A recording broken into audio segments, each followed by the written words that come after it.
My Mamu uncle marriage made me question Indian marriages.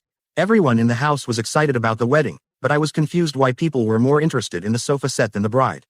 I'm from a small town in India, and both my uncles are high-ranking army officers. One had an arranged marriage, the other had a love marriage. Growing up, I always wondered why their huge house looked so empty. Bare walls, almost no furniture, just basic stuff. Then my older uncle got married, and suddenly trucks started arriving.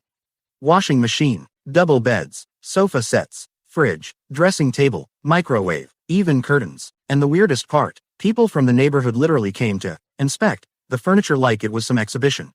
They'd sit on the sofa, open drawers, check the quality, and then nod in approval like the bride had passed an exam. Nobody called it dowry, they called it gifts. That was my first shock. My auntie was actually really smart. She wanted to study further, but her parents didn't allow her to move to the city because girls get spoiled there. But somehow they had enough money to fill an entire truck with furniture. Then came the rituals. Her family had to send clothes for almost every relative connected to the groom's side. And instead of gratitude, people complained. Cheap quality, bad color, could have done better. At the wedding, things got uglier. People whispered about her dark complexion. An army officer, and this is who he married. She must have trapped him. He's blinded by love. I still remember her smile slowly disappearing through the wedding functions. And after marriage, my uncle went back to normal life in jeans and t-shirts.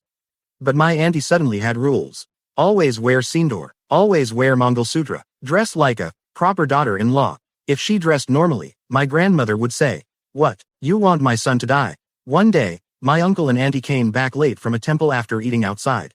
My grandmother literally started crying because they didn't bring lunch for her. Not angry, crying, emotional blackmail level, expert. Then came Karwa Chauth. My auntie didn't want to fast because of health issues, but everyone forced her.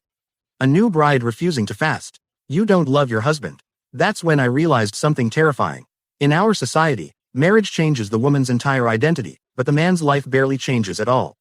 Now here's the twist. Everyone blamed the toxicity on the fact that it was a love marriage. But 2 years later, my second uncle had an arranged marriage. And the exact same thing happened again. Same taunts, same control, same expectations. And guess what? That auntie moved out too. Today, both my aunties live away from the toxic family house. They wear what they want, meet friends, raise their kids peacefully, and actually smile now.